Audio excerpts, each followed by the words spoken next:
Fabricamos talento. Fabricamos innovación. Y, cómo no, sostenibilidad. Fabricamos una nueva economía. Y un mundo nuevo, en 3D, por supuesto. Pero sobre todo, fabricamos futuro. Y es que fabricamos empleo para más de 137.000 trabajadores. Fabricamos oportunidades globales de negocio en un espacio de más de 10 millones de metros cuadrados. Y fabricamos servicios de vanguardia y ventajas competitivas para más de 175 empresas. Consorcio de la Zona Franca. Fabricamos oportunidades para tu futuro. Welcome to D-Factory, the factory that develops talent, technology, innovation, and of course in the heart of Barcelona. After all, D-Factory is consolidating Barcelona as a European capital of development for Industry 4.0, for digitalization, for transformation, creating 1,500 direct jobs and 5,000 indirect jobs in the city, close to the metro, the harbour and the airport. And promoted by the Consorci de la Zona Franca de Barcelona.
Now it's the time of changes. Now is the time to move on. This is the time for solutions. Feel the motion. Be new is born. Really none of you. No one connected to you. Really none of you. Be new will do it for you. This is the time for solutions. Be new is for you.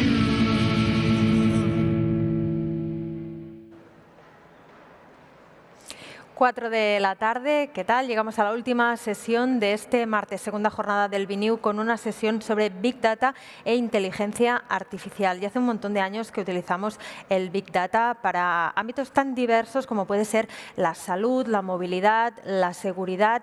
Todo esto tiene opciones infinitas y repercusiones en los usuarios, pero también en las empresas privadas, en las empresas públicas. De todo esto vamos a hablar. Nuestra moderadora va a ser Rosa Paradell. Bona tarda, buenas tardes. Bona tarda. Rosa Paradell es la Innovation Business Development Director en el I2CAT. Ella viene de dos ámbitos de formación, por una parte de las telecomunicaciones, pero también de las ciencias empresariales. Rosa Paradell cuenta con más de 20 años de experiencia en el sector TIC, en el ámbito de la innovación y el desarrollo de negocio, especializada en la conceptualización, la venta y la gestión de proyectos complejos en el ámbito de la transformación digital. Rosa va a estar acompañada de Julia Díaz García, es la Head of Data Science de Repsol. Buenas tardes. También de Jorge Morillo, es el Director Government Affairs, es SAP Analytics Cloud Computing Chairman en SAP Ametic. Buenas tardes. También con Maite Carli, que es la Communications Manager and General Coordinator for Europe en el Centro de Ciberseguridad Industrial. ¿Qué tal? Gracias. Y Noemí Brito es la Head of Legal Operations and Transformation Services en IP, en IT Departments en KPMG Abogados. Bueno, pues Rosa, tens 40 minutos quan tu vulguis. Muy bien. Bueno, pues esta tarde estoy aquí muy bien acompañada por 4 grandes profesionales, cada uno en un ámbito muy diferente. Veréis que la conversación va a ser muy interesante. En primer lugar, aquí a mi izquierda tenemos a Julia Díaz, ¿no? Julia Díaz es licenciada en Matemáticas, doctora en Ingeniería Informática, ambos títulos por la Universidad Autónoma de Madrid, y cuenta también con un programa de Dirección General por el IES.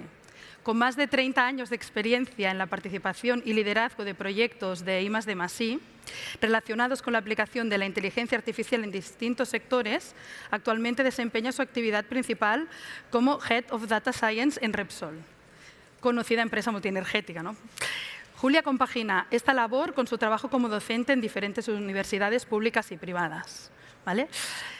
Por lo tanto, Julia pues, nos explicará la aplicación, ¿no? Realmente en el ámbito industrial. En segundo lugar, tenemos a Jorge Morillo.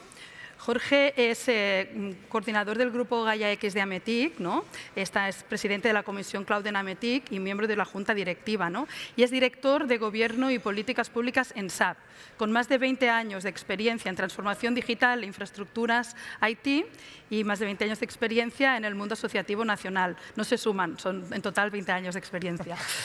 Puestos directivos en multinacionales en desarrollo de negocio, estrategia, regulación y relaciones internacionales. Muchas gracias a los dos por estar aquí. En tercer lugar, tenemos a Maite Carli, ¿vale? Maite es responsable de comunicación y coordinadora europea del Centro de Ciberseguridad Industrial. Especializada en administración de redes y comunicaciones, infraestructuras críticas industriales, industria 4.0, tecnologías de análisis de datos en el sector de la salud y ciberseguridad industrial, habiendo realizado varios cursos y un máster. Ha desarrollado su carrera profesional durante 9 años en el Reino Unido, pero bueno, recientemente ya la volvemos a tener aquí entre nosotros. Gracias. Muy bien, gracias. Y por último, pero no menos importante, tenemos a Noemí Brito. Noemí es una abogada experta en Derecho Digital y Tecnologías Emergentes, con un máster universitario en Derecho de las Telecomunicaciones, Protección de Datos, Audiovisual y Sociedad de la Información de la Universidad Carlos III de Madrid. Ha sido Data Privacy Officer de importantes organizaciones del sector asegurador y del juego. Fundadora del Máster de Derecho Digital, Innovación y Tecnologías Emergentes del Ilustre Colegio de Abogados de Madrid y directora del mismo. Ha sido recientemente reconocida como abogada del año en privacidad en el pasado año 2021 en España por Iberian Lawyer, ¿vale? Entonces, así, sin más, como tenemos poquito tiempo, pues pasaríamos ya un poquito a las preguntas en las que iremos desarrollando, ¿no?, la sesión. Entonces, en primer lugar, Julia, quería pues, un poco preguntarte acerca de Repsol, ¿no? Estáis inmersos en este proceso de transformación digital. ¿Y qué papel desempeña la inteligencia artificial en este proceso? Bueno, pues en primer lugar, como hay poco tiempo, los agradecimientos los dejamos para el final, ¿no? Entonces, conocer a Repsol es una empresa muy conocida porque todos salís a la calle y veis nuestro logo en cualquiera de vuestras actividades. Somos una empresa multienergética que inició un fuerte proceso de transformación digital en el 2019.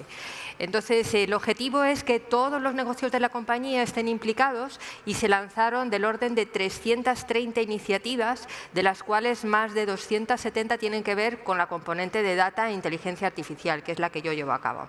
El objetivo es un objetivo de 0 emisiones netas en el año 2050 y además un beneficio económico, que suena mal, pero tiene que haber un revenue asociado a toda la ciencia que se está aplicando, pues de 800 millones de euros, de los cuales un gran porcentaje tiene que ver con las técnicas de analítica.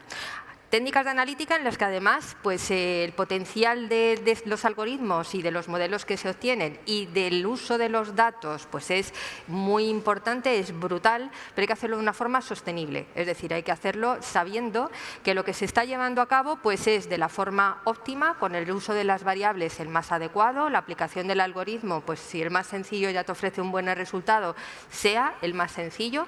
Y aún así pues, disponemos distintos niveles de madurez analítica y distintas iniciativas hasta un centro de excelencia de sistemas autónomos de decisión o, por ejemplo, pues iniciativas de quantum computing, que es así pues, como de lo más puntero que estamos llevando a cabo.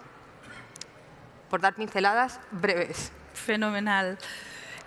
Bueno, cuando estamos hablando de una industria, de una empresa, ¿no?, que tiene una cantidad de datos importante, pero los manejas, ¿no?, internamente, es un mundo. Pero cuando tenemos que trabajar con datos de diferentes sectores o en una cadena logística, por ejemplo, ¿no?, aquí aparecen pues, estos espacios de datos, ¿no?, esta nueva tecnología. ¿Cuál es el papel, Jorge, de estos espacios de datos y qué retos y oportunidades nos ofrecen?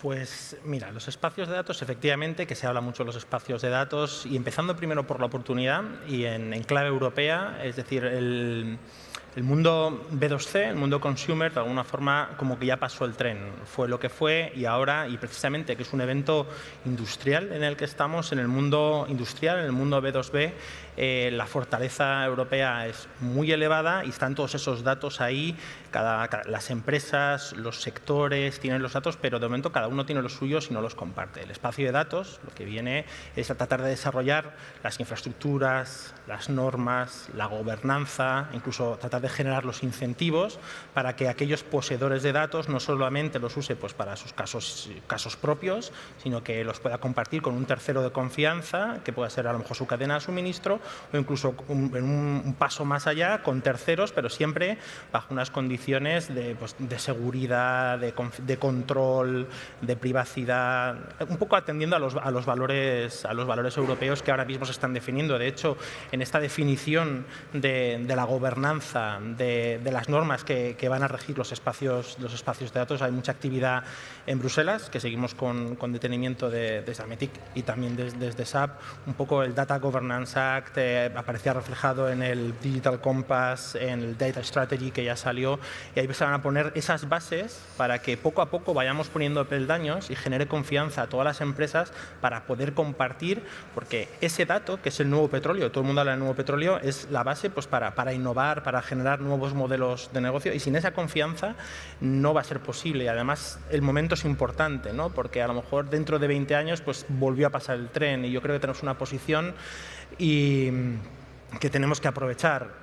El reto, y muchas veces ese incentivo a compartir, que tengan las empresas a compartir, más allá de a ver si alguien me da el dato a mí, no, se tienen que sentir seguros para compartir y que ese dato, de la forma adecuada, con esos valores europeos, otros, tú lo puedas ver remunerado y otros los puedan usar para sus modelos de negocio y genere beneficio a las empresas, pero también beneficio social y beneficio al país y a Europa y a las empresas. Y bueno, es un poco brevemente, no me quiero extender más. Muy bien, gracias, Jorge. A ver, Maite, estamos hablando de aplicar la inteligencia artificial, ¿no? en entornos industriales donde se procesan grandes cantidades de datos. ¿Para qué crees que puede servir la inteligencia artificial en estos casos y cuáles son los posibles riesgos que nos podemos encontrar en estos entornos? Claro, y bueno, lo primero agradecer a la organización por dejarnos estar hoy aquí, y bueno, pues un poco en la línea de lo que han comentado Julia y Jorge, la inteligencia artificial aplicada a los entornos industriales, pues, y el Big Data en este caso, estamos generando un montón de datos, ¿no? Con toda la digitalización, esa cantidad de datos que se generan, pues bueno, de alguna manera hay que protegerlos. Entonces, son muchísimos los datos que las organizaciones tienen que gestionar, y bueno, y nosotros desde el Centro de Ciberseguridad Industrial queremos concienciar a las organizaciones a proteger esos datos. La inteligencia artificial lo vemos como algo muy positivo, por supuesto, pero siempre que esté regularizado, esté protegido, y bueno, y creemos que puede ayudar a las organizaciones pues, a mejorar sus negocios. Para poder hacer eso, claro, hay que recolectar esos datos, y para ello es necesario que todos la tecnología que esté implantada en una planta o varias plantas industriales pues estén conectadas a Internet. Antiguamente esto no era así y hemos visto un cambio con la digitalización, que todos esos componentes industriales están ahora conectados a la red, y eso hace que sean vulnerables. Entonces nosotros desde el Centro de Ciberseguridad Industrial, en este caso, queremos concienciar a las empresas, ayudar a los profesionales a proteger esos activos.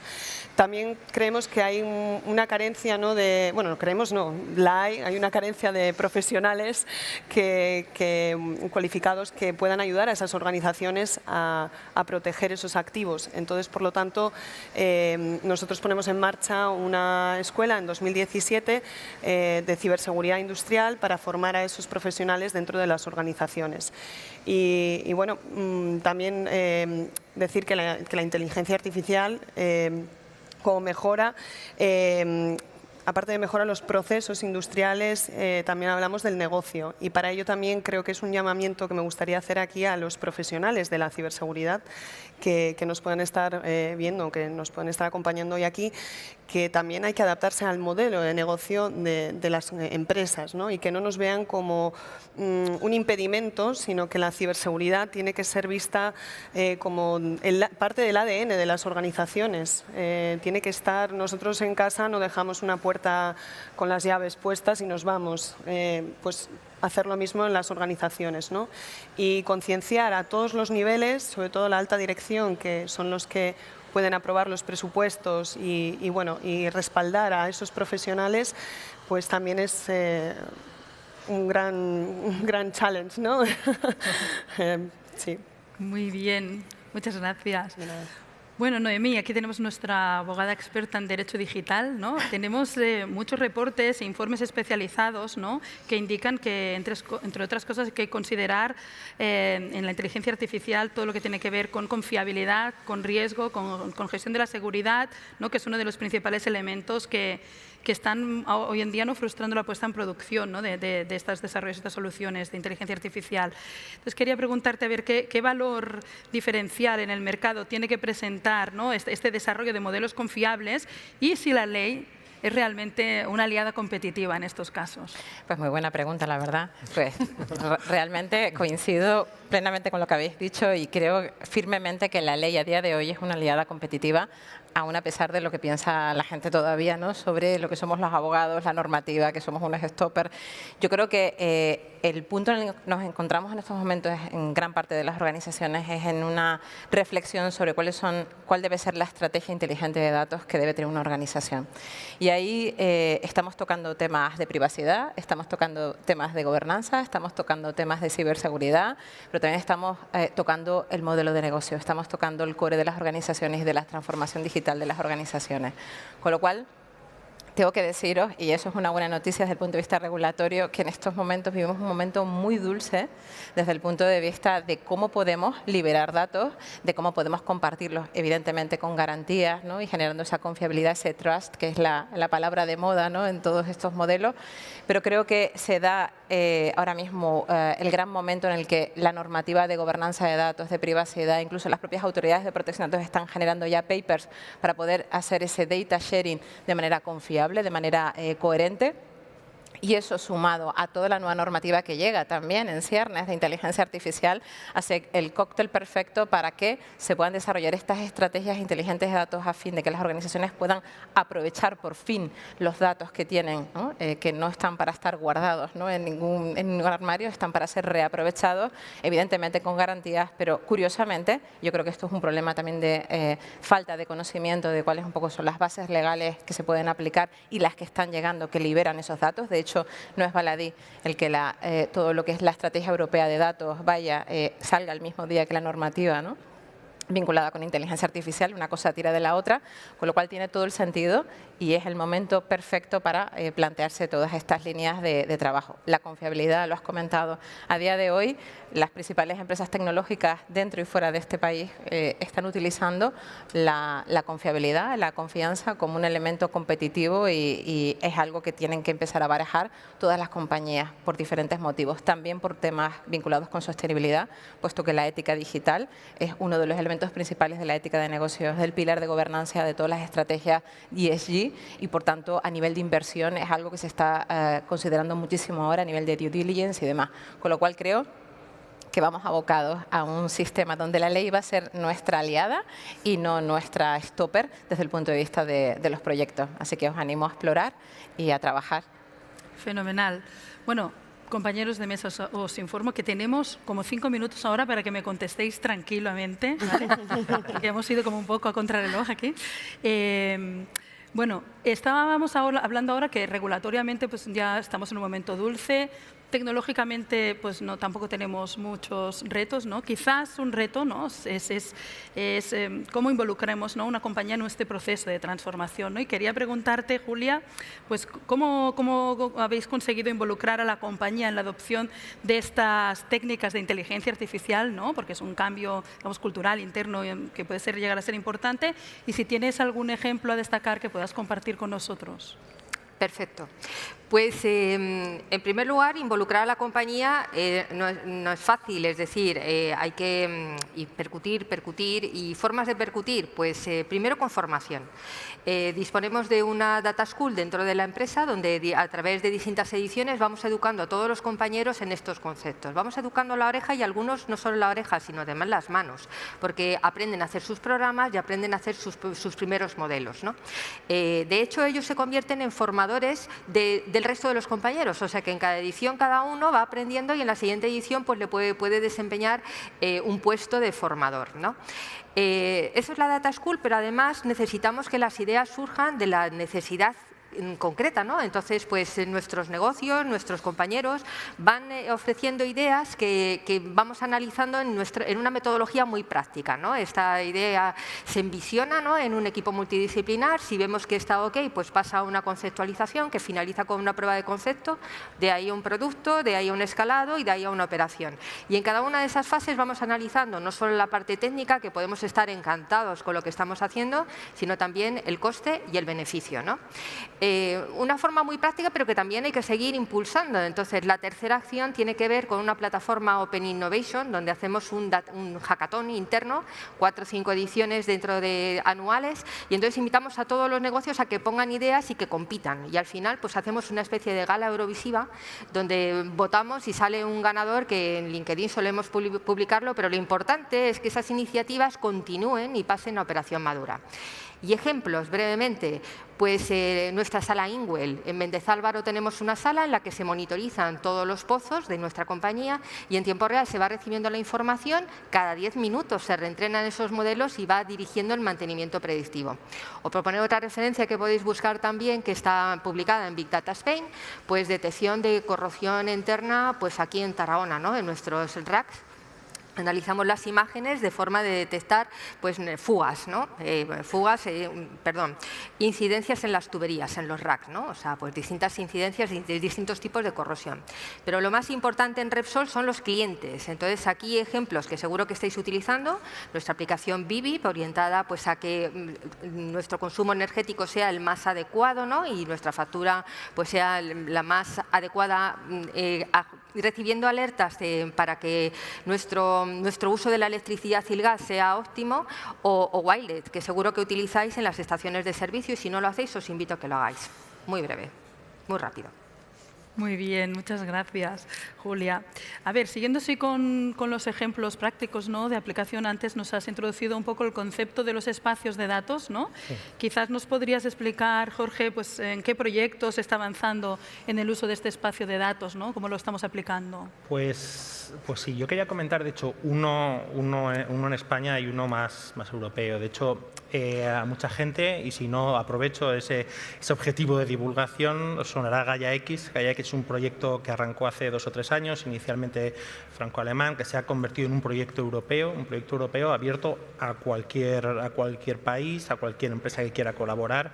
Y ese Gaia X lo que quiere es, de alguna forma, bajo esos valores europeos que hablábamos, bajo estándares interoperables, poder federar esos datos. Y de hecho tiene 2 capas. Tiene una capa de infraestructura, que ahí incluye pues, temas de comunicación, temas de CPD, temas de quantum computing, lo que es la capa más de comunicación pura y dura. Y luego tiene una capa de datos, y esa capa de datos, que está organizada por sectores, se identificaron, yo creo que fueron 12 sectores inicialmente, pero fueron los 12 iniciales, pero si se identifica alguno adicional, como luego veremos, pues no hay ningún problema, ¿no?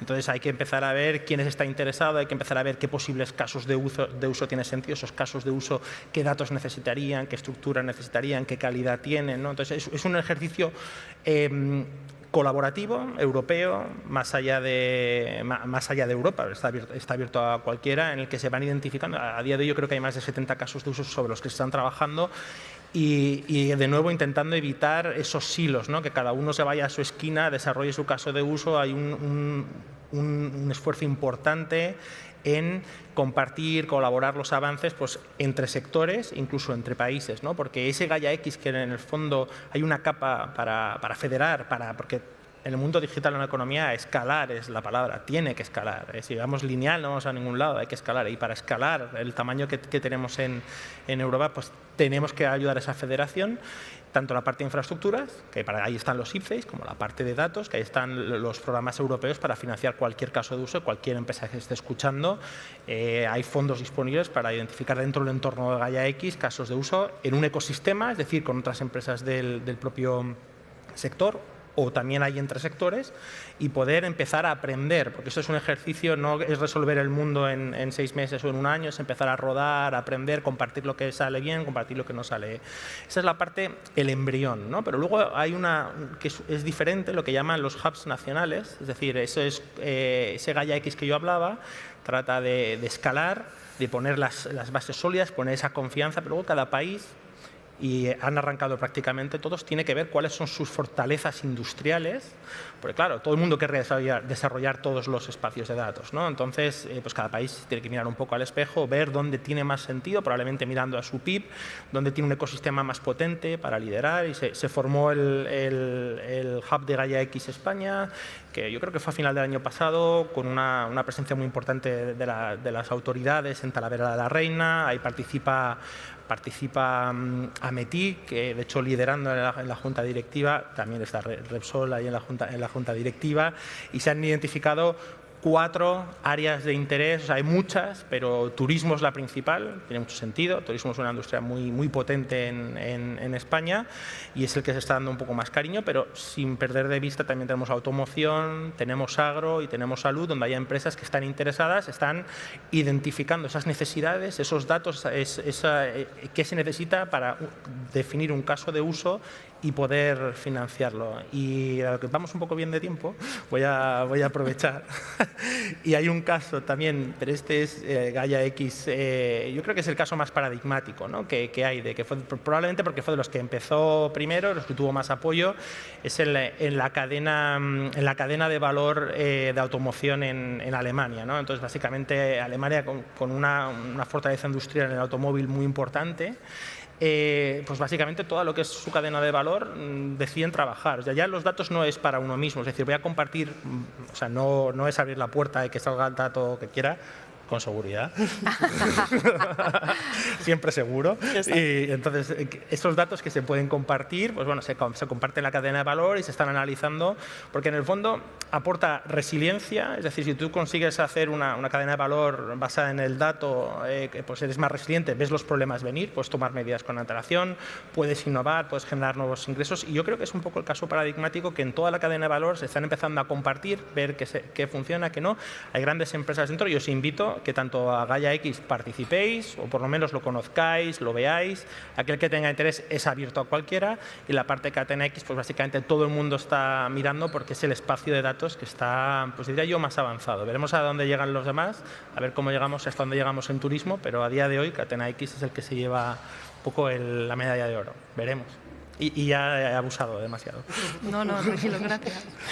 A ver, Maite, a ver, en el ámbito de ciberseguridad, ¿no? ¿Qué soluciones o mejoras podemos encontrar en materia de ciberseguridad e inteligencia artificial? Y también, quizás nos podéis explicar si existe algún tipo de framework actual en este ámbito, ¿no? De ciberseguridad e inteligencia artificial. Sí, pues bueno, para las mejoras de la ciberseguridad en materia de inteligencia artificial, es decir, que muchos fabricantes de soluciones de ciberseguridad industrial ya están implantando la inteligencia artificial para poder ayudar a sus clientes también a esa seguridad y poder correlar los datos que ellos están monitorizando en diferentes ámbitos, en sectores y demás, como pueda ser uno como al que pertenece Julia.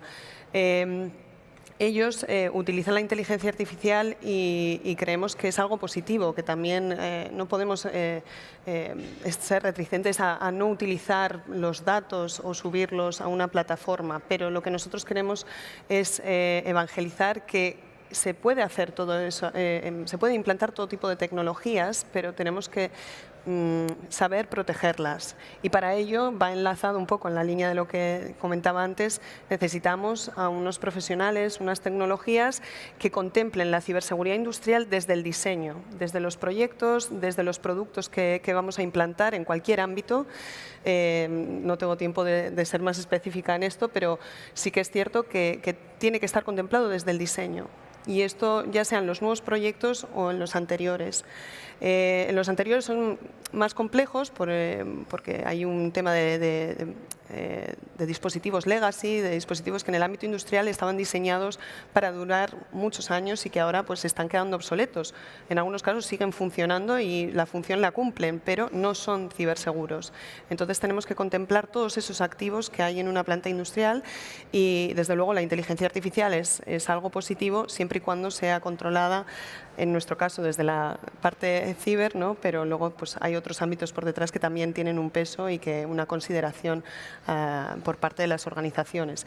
Entonces, nosotros desde el Centro de Ciberseguridad ponemos a disposición de los profesionales y las organizaciones recursos, como recientemente hemos sacado una plataforma donde se contemplan, se pueden subir la arquitectura de red de una planta, por ejemplo, industrial, y en ese barrio, digamos, de activos que se escanean en lo que es la red de la planta industrial, se puede identificar si cumplen o no con los requisitos de ciberseguridad, en este caso con el estándar IEC 62443. Concretamente el 3/3, pero bueno. y bueno, es un recurso que se puede utilizar, que es de fácil uso además. O sea, nosotros trabajamos para la mejora y para facilitar la labor de esos profesionales que creemos que no hay que estar nerviosos, ¿no? por adquirir o por implantar nuevas tecnologías en entornos muy complejos y bueno, nuestra labor va por ahí. Entonces, mi llamamiento es que en todos los proyectos que se contemplen, que se vaya de la mano de un profesional o una consultoría que tenga los recursos y los profesionales cualificados para hacerlo, o también desde la concienciación y la formación interna dentro de las empresas, dependiendo, ahora ya vamos a temas de tamaños, ¿no? Y recursos que pueda disponer cada organización, y que se fomente no como algo puntual, sino que la ciberseguridad tiene que ser el ADN continuo de la empresa y de todas las vertientes, de todos los trabajadores y trabajadoras que pueda haber en la organización. Muy bien, gracias. A ver, Noemí, acabamos de ver, ¿no?, la importancia de la ciberseguridad por diseño, ¿no? Antes has introducido un concepto que es la ética en la inteligencia artificial. Quizás nos podrías aclarar un poquito la diferencia entre la inteligencia artificial legal y la ética, y también, pues aprovechando que te tenemos aquí, si nos podrías decir pues, qué 5 cosas no se deben perder de vista en el desarrollo de una hoja de ruta de inteligencia artificial responsable. Muchas cosas para poco tiempo, pero bueno, intentaré ser sincrética. Tranquila. Sí, sí. Básicamente, bueno, pues respecto a la parte de ética digital y toda la parte un poco de IA legal y IA ética, yo creo que esto es un concepto que muchas veces se mezcla. O sea, cuando hablamos de IA legal estamos hablando sobre todo, ¿no?, de la normativa, ¿no?, y de las obligaciones legales vinculadas con el cumplimiento normativo, siempre con ese enfoque de riesgo que se está planteando a nivel normativo, ¿no?, esos niveles que tenemos que contemplar, los sistemas, los modelajes, toda esta línea. Y otra cosa distinta, pero al mismo tiempo paralela, es la ética vinculada con la inteligencia artificial, igual que con otro tipo de tecnologías emergentes, ¿no? Porque no todo se puede regular. Básicamente eso, ¿no? Y porque a veces tomar decisiones, ¿no? Siempre este caso que decían, ¿no?, si pasa una persona mayor o pasa un joven delante de un vehículo autónomo que tiene que atropellar a cualquiera de los dos, ¿a cuál de ellos atropella, ¿no?, por decir algo, ¿no? Es un ejemplo muy burdo, pero explica muy rápidamente qué se puede entender por IA legal y IA ética. Además, es muy complicado muchas veces determinar cuáles son esos criterios éticos, porque la ética en las diferentes regiones del mundo varía mucho de un lado a otro. Aquí tenemos hay un parámetro que es la resolución de la UNESCO de ética en inteligencia artificial, que la verdad es que es un buen punto de partida si lo que queremos es justamente tener un mínimo común denominador, porque es lo único que vamos a poder tener por esa, ¿no?, diferenciación de lo que podemos entender por ética digital. Pero nos puede venir muy bien para el desarrollo de proyectos en inteligencia artificial con ese enfoque ético, ¿no?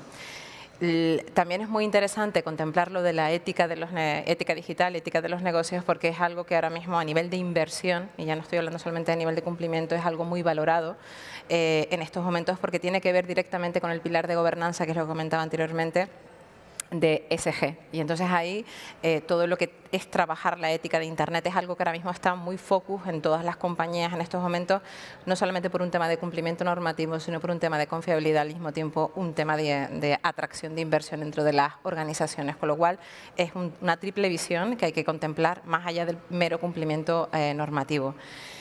¿Qué 5 cosas deberíamos tener en cuenta en una hoja de ruta ¿no? de inteligencia artificial confiable? Bueno, para empezar, yo diría, y estamos hablando de datos, bueno, ¿qué es un dato?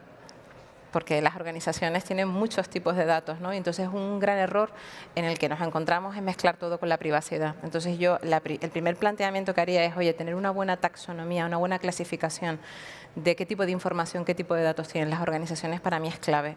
A partir de ahí estableces los modelos de clasificación, de gobernanza de datos y ya sabes de antemano qué puedes o no puedes hacer con esa información en función de su categorización. Algo tan sencillo y tan básico como eso. Eso para empezar.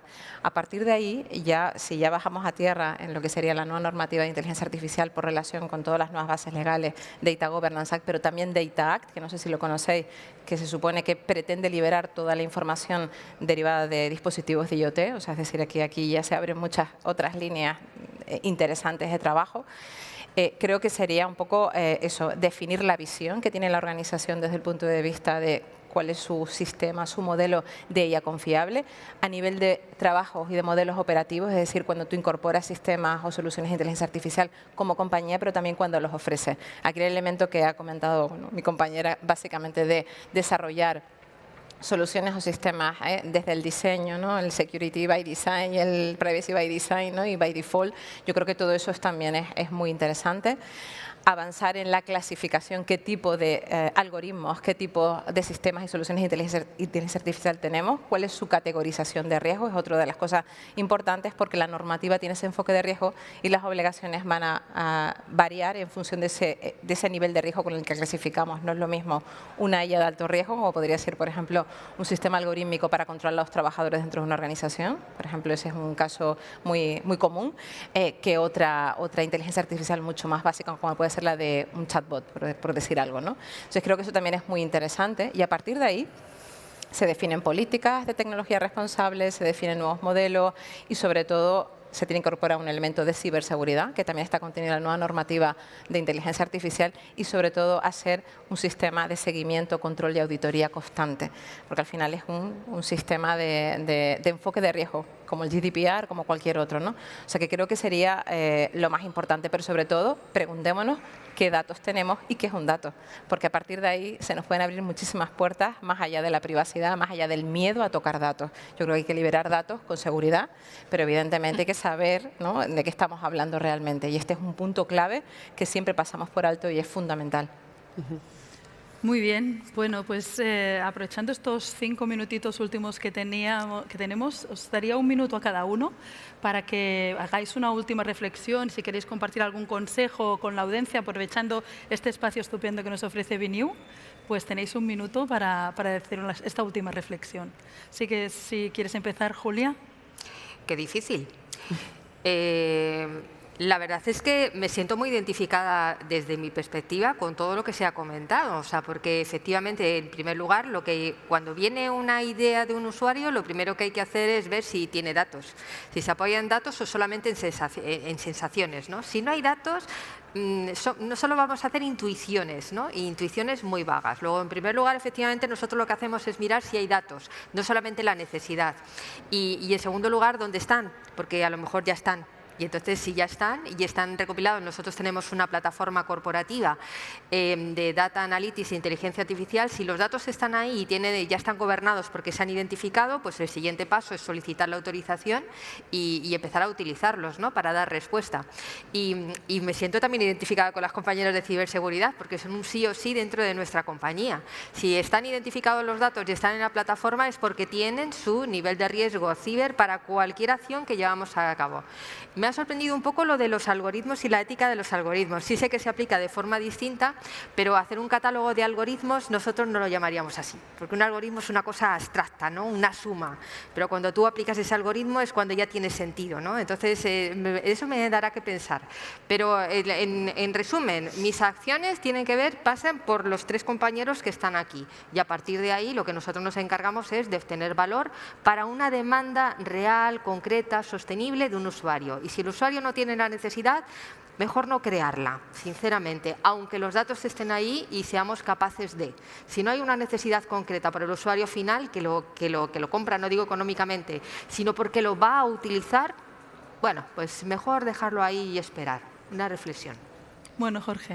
Pues nada, por mi parte, un comentario a lo que es el Security by Design y Privacy by Design, que en el caso de los casos de uso que nosotros vemos es un mal común. Realmente nos lanzamos a los casos de uso y luego al final ahí va, que hay una normativa aquí y realmente toca dar marcha atrás, ¿no? Lo cual reforzar ese mensaje que al comentarlo me parecía apropiado, reforzarlo, y en 10 segundos la tecnología llegará. Lo que es la parte de confianza la tecnología, lo que es la infraestructura de datos, la infraestructura de comunicaciones, llegará.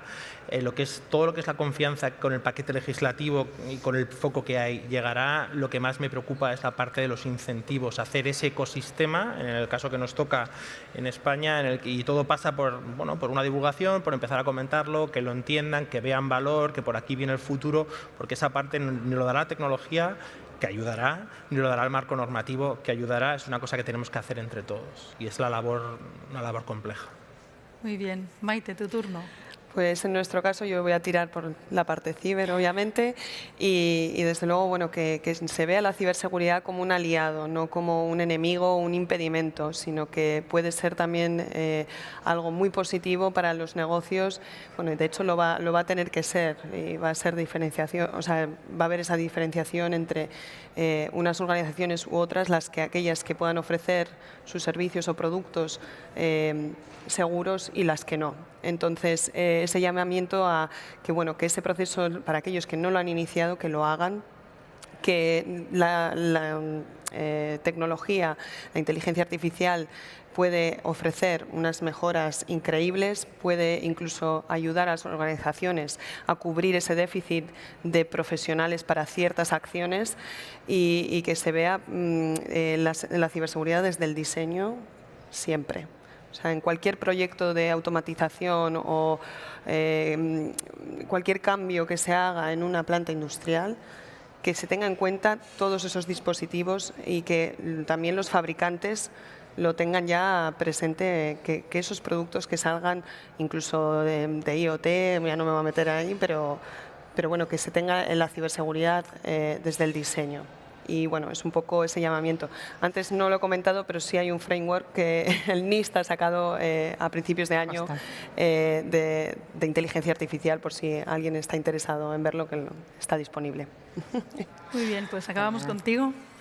Bueno, pues yo quiero acabar rompiendo una lanza en favor del sector legal. Como hay que barrer para casa, pues igualmente, ¿no? Yo creo que ahora mismo la visión es una visión, o sea, hay que plantearse estrategias inteligentes de datos de forma integral e integrada, con todo tipo de iniciativas en la parte de ciber, en la parte de gobernanza, en la parte de inteligencia artificial. También os diría en la parte de otras tecnologías emergentes como metaverso, que no lo hemos comentado porque no toca, pero que evidentemente está ahí, que genera mucha controversia y mucho volumen de datos también.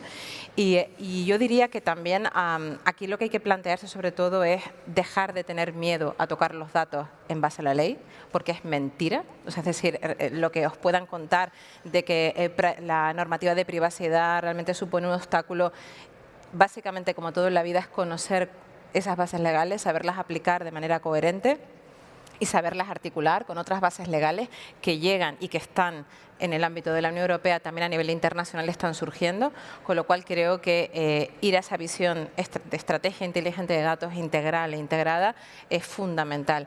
Y ver a la ley como una aliada competitiva es la nueva forma de triunfar en negocio, con lo cual creo que es muy importante que no perdamos esa mirada.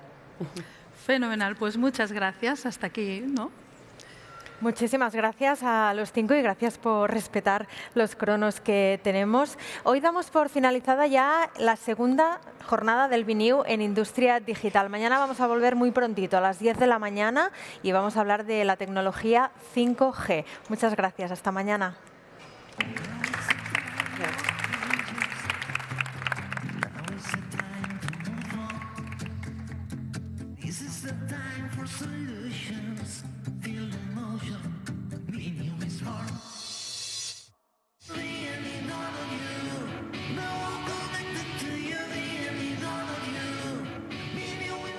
Fabricamos talento, fabricamos innovación y, cómo no, sostenibilidad.